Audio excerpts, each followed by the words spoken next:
Welcome, everybody. I'm jazz and blues singer Jessica Lee. I just had the wonderful opportunity to sing at this creative space behind me. We are at James Gallery in Pittsburgh's West End.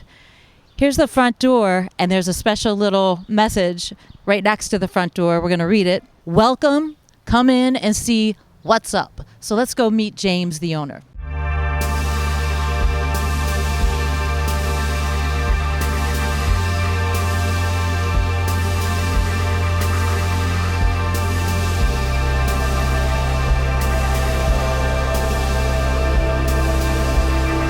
All right, James, Yeah. I'm so glad to be with you. Tell everybody where we're sitting. Well, this room is called the Artery. So this is our small venue.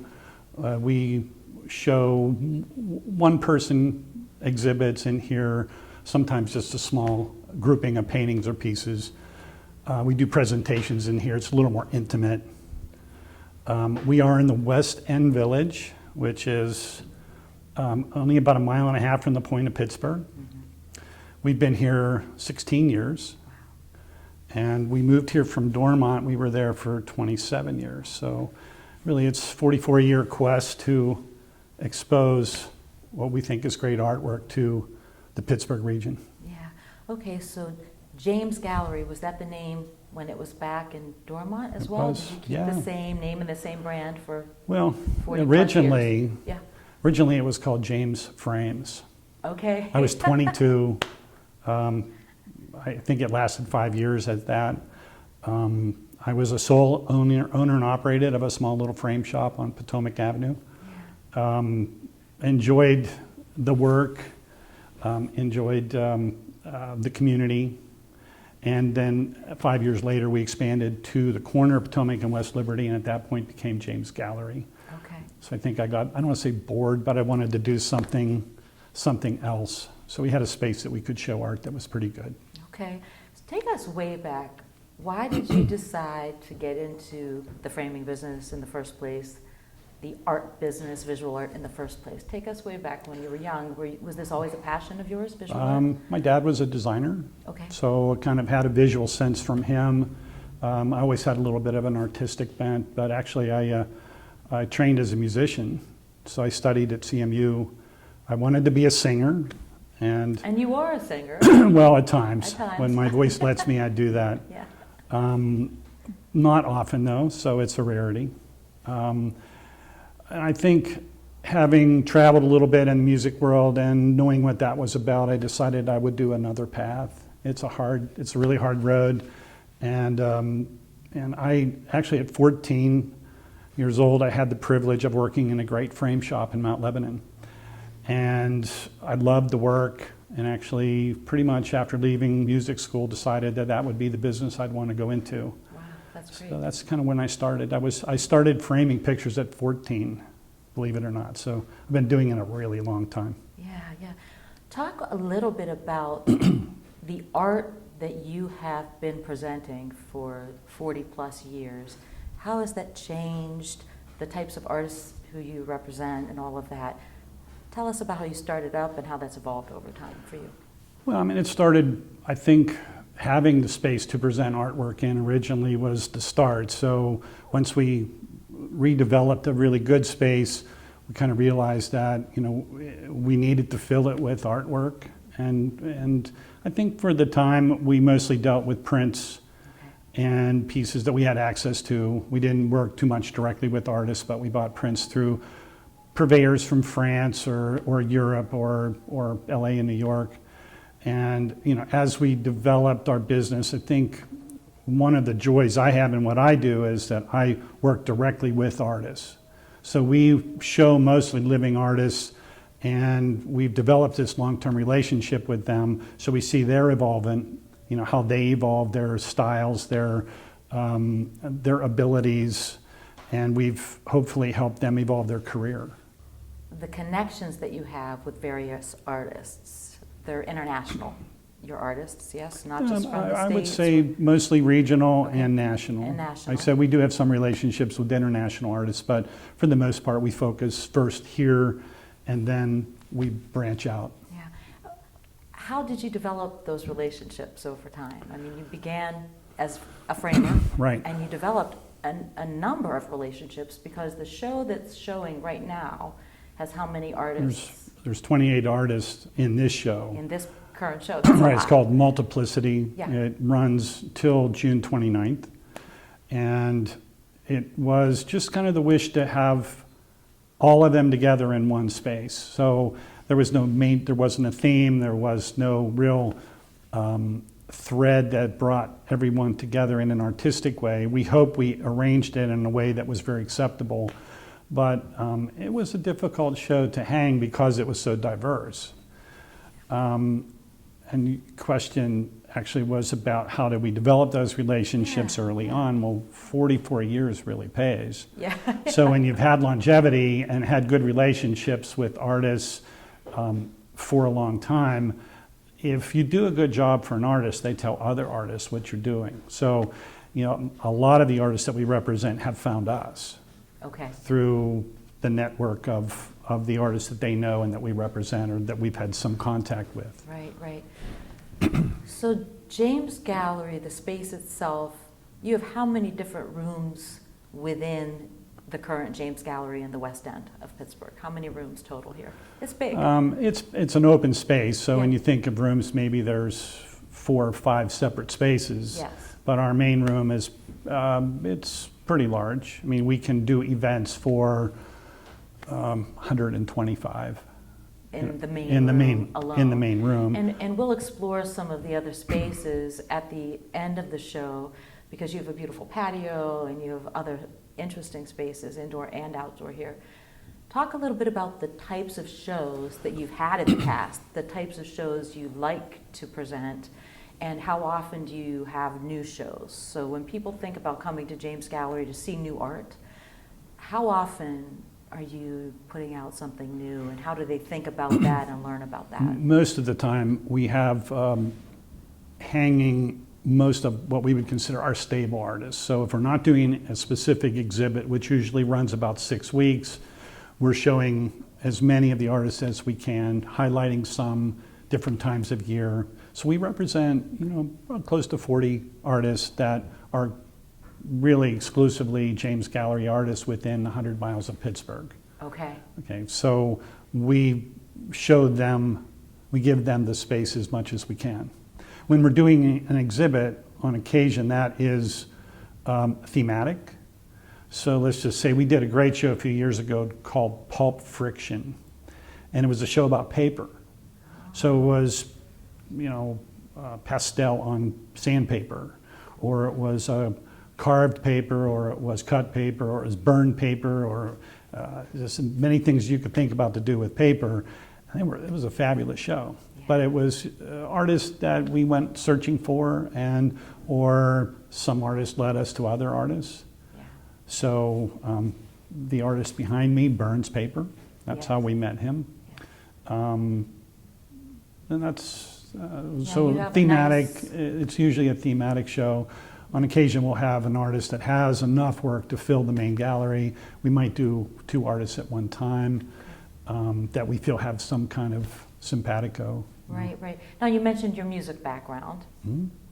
and you do music events from time to time as well, and you've had different musicians here from Right. time to time. Just talk about how you might do some multi-arts events like that, and then tell us a little bit how people can find out about the space and the various uses. So, Well, we have a website, and that Yeah. usually posts, and a few other social media that post the kind of events that are open to the public. We do rent our space for events, corporate, charity, fundraising events, sometimes weddings, and we host music at those events. So we help make recommendation to the kind of music someone's looking for.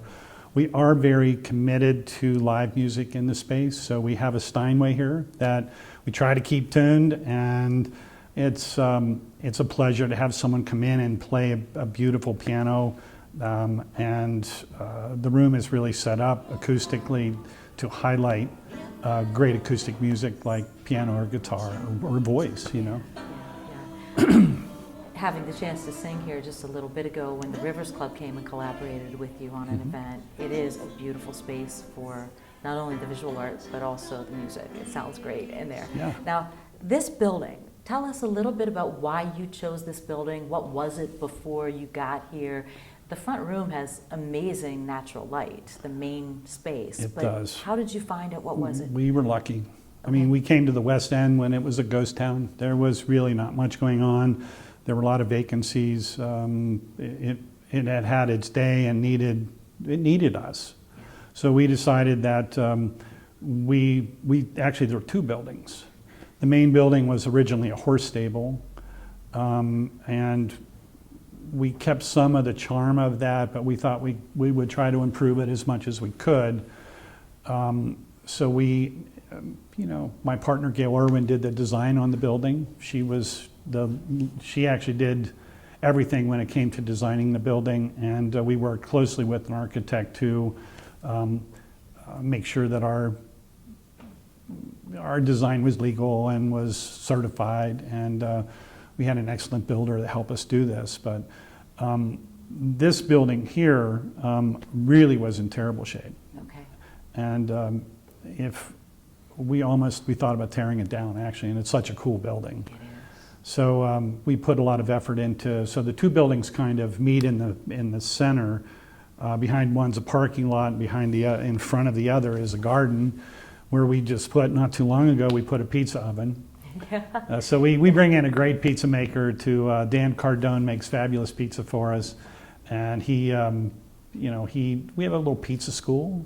Yeah, so we do a little event where he'll teach people how to make pizzas, and we try to mix all those things. We just decided we wanted to create a lifestyle that,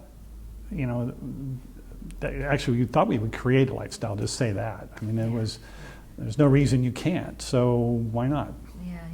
So let's talk a little bit about the current show that's up a little bit more, because we're going to ask you, if you would, to walk us around a Sure. little bit and talk about some of your favorite pieces of art. Now, we know they're all your favorite. Exactly. Right? Let's say that. But this show in particular, you said it runs until June 29. 29th. Mm-hmm. It's called Multiplicity, 28 artists. And just tell us a little bit about, again, the inspiration for the show. You have so many different artist relationships, and you decided to try to bring a lot of them together in one show for what reason? Why did you what was the inspiration for it? Well, we probably should present a group show of our stable artists, if not every year, every other year. Okay. So that we keep in touch and our patrons keep in touch with what is being done by our artists. The show kind of, the name Multiplicity kind of indicates what it is. It's just a piece that is stands on its own, but it's part of a bigger group. Yeah. Great. Okay, so we're going to do that now. We're going to walk around and have Perfect. you tell us a little bit about the art and some of the artists. Sure.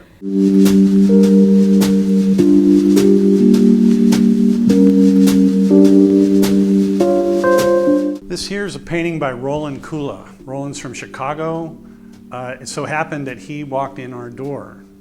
He was doing a conference, the engineers conference at the convention center, had a series of paintings of Pittsburgh bridges. Actually, this is a painting. It's not a photograph.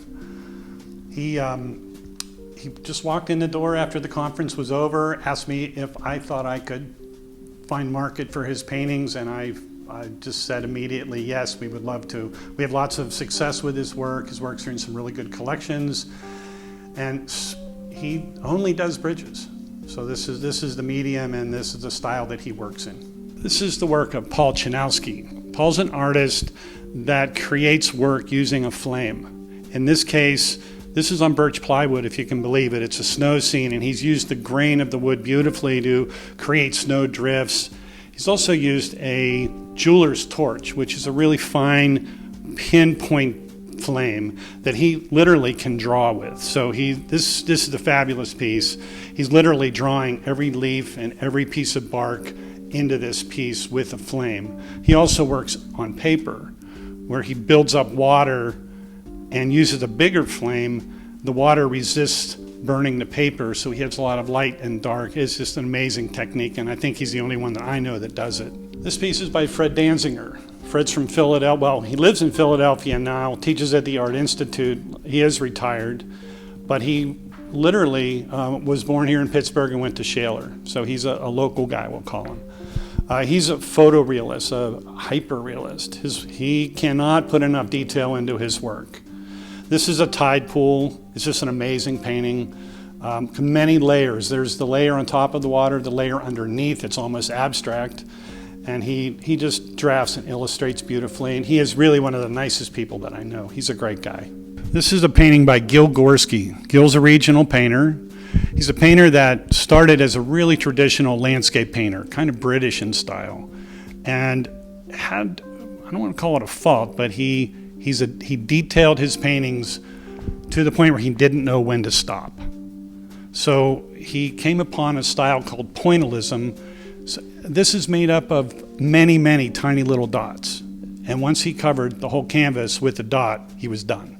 This is a piece by John Van Alstyne. John lives, and he's a sculptor that lives right in the middle of the Adirondacks. He has a beautiful place on a river. He bought an old wood mill. It has about 9 buildings on it, and he just has a great center for making sculpture.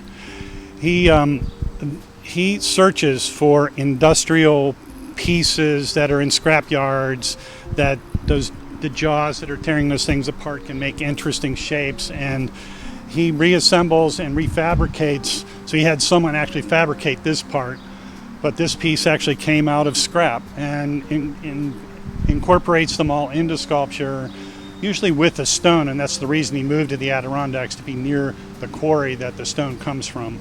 This piece is called Sisyphean Holiday, and it's Sisyphus kept trying to roll the rock up the hill, so I guess working against gravity, and that's kind of what this piece is saying. It also is in our garden, so I wanted you to see a piece that was actually in our sculpture garden. This is the work of Michael Smithhammer. He's a regional artist. His technique is very unique, and I think if you have someone explain, on occasion, if you have somebody explaining what the work's about, I think you sometimes can appreciate it better. This is actually 2 paintings combined. So there's a canvas, or there's a board, a plywood background, which he paints a painting on, and then all of the design that you see on the front is a painted piece of paper that is hand cut. So each one of those little seed-like shapes is actually cut out by hand.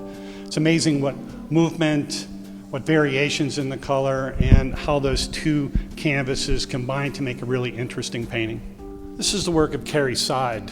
Carrie is from Arizona. She she's very creative. The show is called Creative Spaces. This is a creative artist. It's a shadow box. It's about 3 inches thick, and inside it she's created these forms, and I kind of liken them to cookie cutters. They're as deep as the box, and she tints the inside with color and with what is called dichroic film. It's a film that changes color depending on the angle of the light that you're looking at it. So I don't know if you can see this, but I'll block some of the light and you'll see the reflection. Actually, I'm blocking the reflection from the light. Very interesting piece. You have to come and see it. This is the piece by Caroline Ramserdorfer. Caroline is from Austria. She is the wife of John Van Alstyne, the other sculptor that we showed in the garden. And she's amazing because she handles big slabs of marble. So these are marble that are hand carved. There's 3 layers that all have convergence at a couple points. So all those little lines meet in a couple different places. She also lives in the Adirondacks, and she gets this marble from Vermont. This piece is by Lorraine Glessner. Lorraine is an artist that works in what's called encaustic. Encaustic is the technique of using wax to paint with. So the wax is tinted, it's layered, sometimes it's clear, sometimes it's not. In this case, she's used images that are collaged into the wax. So it's a very interesting world that she creates using these beautiful colors, layers of wax, and so it's what's in front and what's behind the wax that really makes it interesting. This is the work of Pat Bellengillen. Pat is local. She was a professor at CMU. She's very creative as well. I think Pat's presented this piece in a very unique way, as you can see. But if you look close, this is a drawing of a very classical subject matter. But it's almost like she stretched it like taffy. So it just has this beautiful, surreal look to it. It's one piece in the show that I think really stands out, and I really love this piece a lot. This is the work of Chuck Olson. Chuck, as well as local. He lives in Indiana, PA. He's one of the artists we've had the longest relationship with. He's one of my favorite painters. He's very expressive, very colorful. He's definitely not afraid of color. He recently retired and started to create some new ideas, which is where this came from. This floral he's trying to mimic basically what he sees in the painting in this object. It's made of porcelain, it's hand painted, and they are kind of a pair. This is the work of Jeremy Holmes. Jeremy is an artist that works in wood veneers. This happens to be a piece of about 1/8 of an inch thick by maybe 7 inches wide walnut veneer. And how he does this is he steams it to the point where it accepts a lot of water, and then he bends it and then basically puts vices on it to hold it in place until it dries, and then it stays in this form. He also controls not only the color that you see on the outside of it, this is the natural walnut here, but as well he can control that by either using a stain, another kind of wood, painting both sides, and we actually commission these to larger or smaller formats. This is a piece by Carla Schufo. Carla's from Nashville, and she works with technology. So you see this image, it is static, it's a beautiful photograph, and it's manipulated, but she's added an element called augmented reality, and that is by using an app that basically will animate this image.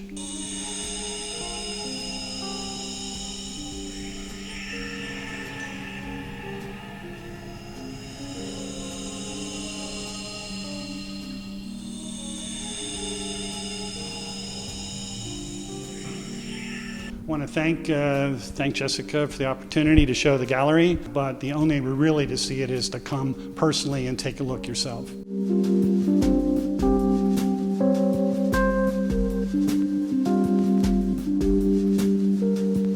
We are now in the first large gallery space when you come in off the main street into James Gallery. This space is fantastic. The high ceilings, a lot of natural light with the windows all around. Tell everybody a little bit about how big this space is and the various uses, because we obviously know that it's a gallery and you can come in and see art, but how big is it? What else do you do here? Well, the space itself is 35 by 100. This is our main room, so this is where we do most of our entertaining. We've created this space so it is very flexible. We created walls that are flexible, that we can roll up pretty quickly when we have larger events.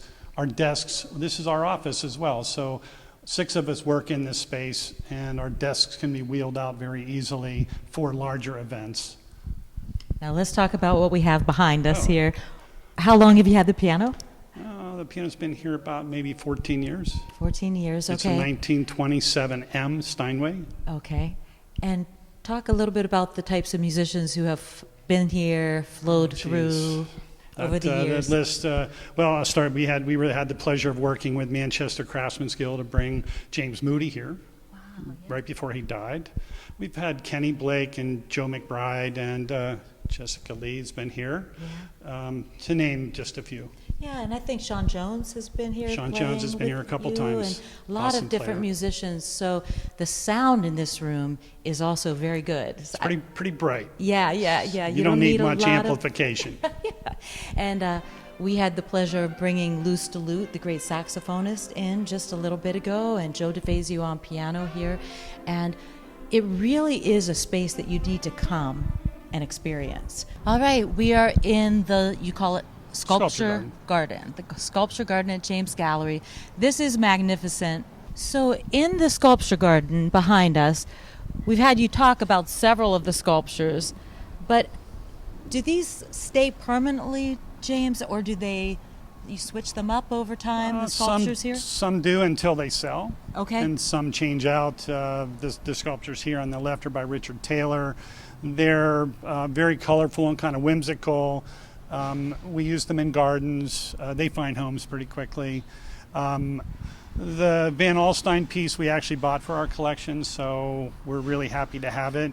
And I don't know, we'll see. Maybe it goes home someday. So Yeah, so that's a good point that you raise. Some people think you come to a gallery and it's just to look and enjoy and appreciate the art. You sell a large percentage of the art that you show. Yes, talk about all that. of the art is for sale. Okay. So we're not a museum in that way. We're not endowed with any kind of grants or funds, or we don't do fundraisers for ourselves. We actually find homes for our pieces of art. So when we represent an artist, they give us the work to find a placement for it. So let's just talk a little bit about private events. When you have a wedding, when you have a private event, how many people total can this space hold if you use the main room, maybe the smaller room, and the outdoor sculpture garden? Yeah, the rental includes the 3 spaces. So Okay. the main space, the garden, and the artery, we called it.